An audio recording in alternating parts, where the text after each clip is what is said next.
Hi students, in this video I want to set the scene for you as we begin our course. This course is a fascinating subject, a story of Western civilization from 1500 to the present. And really, a lot of it is a history of how Western civilization, the ideas, practices of Western civilization become dominant throughout the world. And it's important to remember that this has not always been the case. We tend to think that Western ideas have always been dominant, that Europeans have always been the most powerful peoples and kingdoms on the world, but this is far from the truth. And this is part of what makes the story interesting. And so I want to set the scene for you in terms of what is the position of Western civilization in 1500. Where are we beginning from on this story of the rise of Western influence, the growth of Western influence? And the truth is that in 1500, compared to the great civilizations in the world, China, Middle East, in the Americas, in Africa, what we call Western civilization, based in Europe and the Mediterranean, was one of the weakest and the poorest and the least educated and the least stable of all of these different civilizations. But you can see that it has the potential to expand, that it has a foundation from which it can expand its influence across the world. So what was this society like? In 1500, we see that Europe was increasingly wealthy. It was increasingly wealthy, that it was increasingly secure, that it was increasingly educated. And so Europe had experienced a series of invasions in the centuries previously. It had experienced civil war and instability, and by 1500 these things are starting to change. By 1500 this society is starting to become more stable. So it's a society that's more stable, more secure, and with that more prosperous.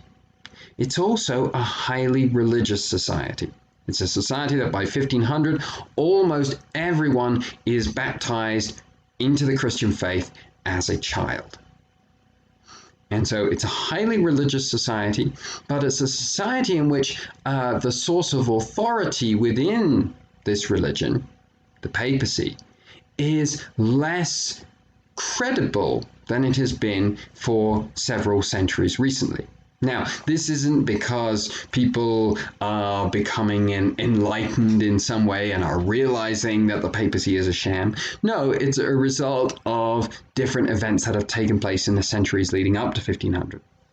That the popes have been captured by the French rulers, held hostage by the French rulers for a number of years.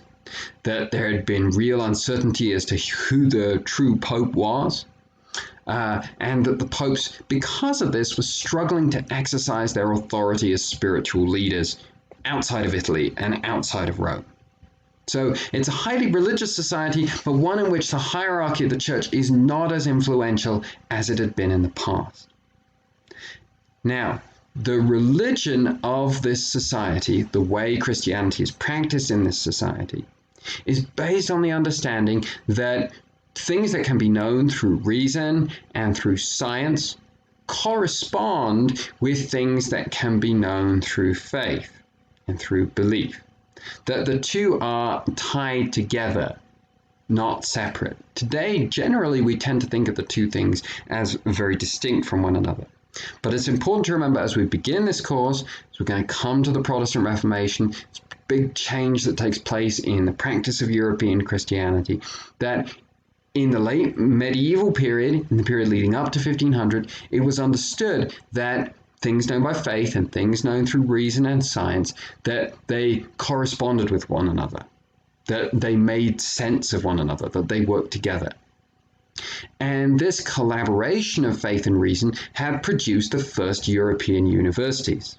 And their achievements in theology, in philosophy, in law, in medicine, in literature and mathematics had laid an important groundwork for Western civilization to become the most educated and the most broadly educated civilization on the planet.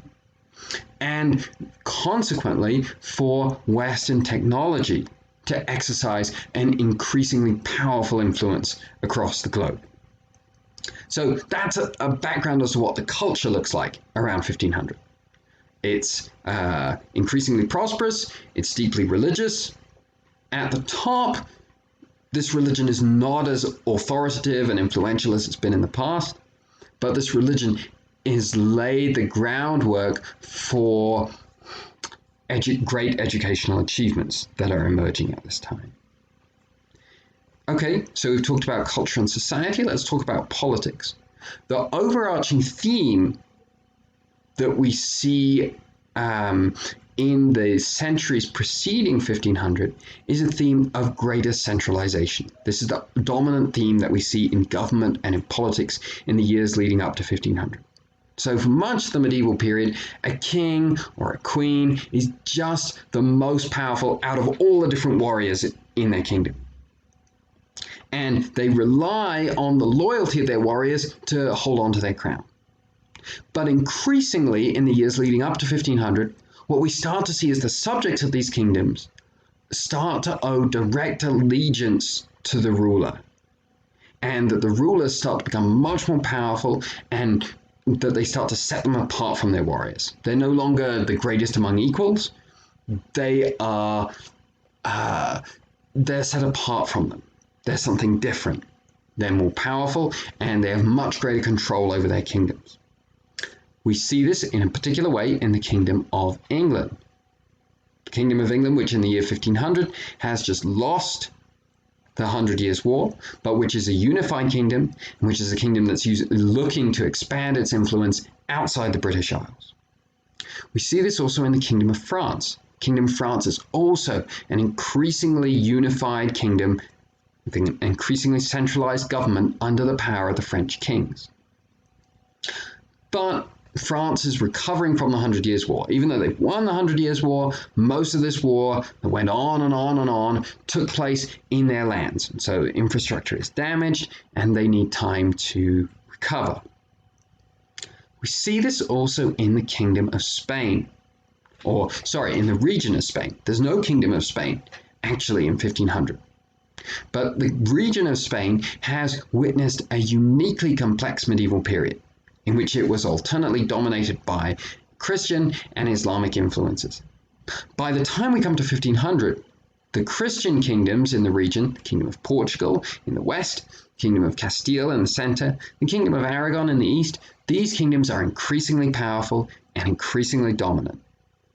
And so we find that the one remaining Islamic kingdom in the region of Spain, the Kingdom of Granada, is increasingly weak. So here are three regions where we can see this greater centralization of government. That we have a decreasing number of kingdoms in each of these regions, and that the kingdoms are becoming more powerful. And now we have three regions where something a bit different is happening. In Italy, we have a large number of city-states. So there's no kingdom of Italy, there's no country of Italy. People didn't think about Italy necessarily in those terms. Instead, you have lots of different local city-states, many of which have become extremely wealthy through trade across the Mediterranean, but we can kind of see a ceiling in their influence. They're really maxing out the Mediterranean. They don't have a whole lot of places to go with their influence. If we go north from Italy, we come to the region of Germany. Just like in Italy, in 1500, there's no kingdom of Germany, there's no country of Germany. Even less than Italy, people talk about Germany as a region. And Germany at this time is not based on increasingly modern centralized governments. It's based on lots of different local rulers that owe allegiance to one overarching emperor, but the emperor is not a very powerful figure. It doesn't exercise a lot of control locally. Influence comes from the local rulers.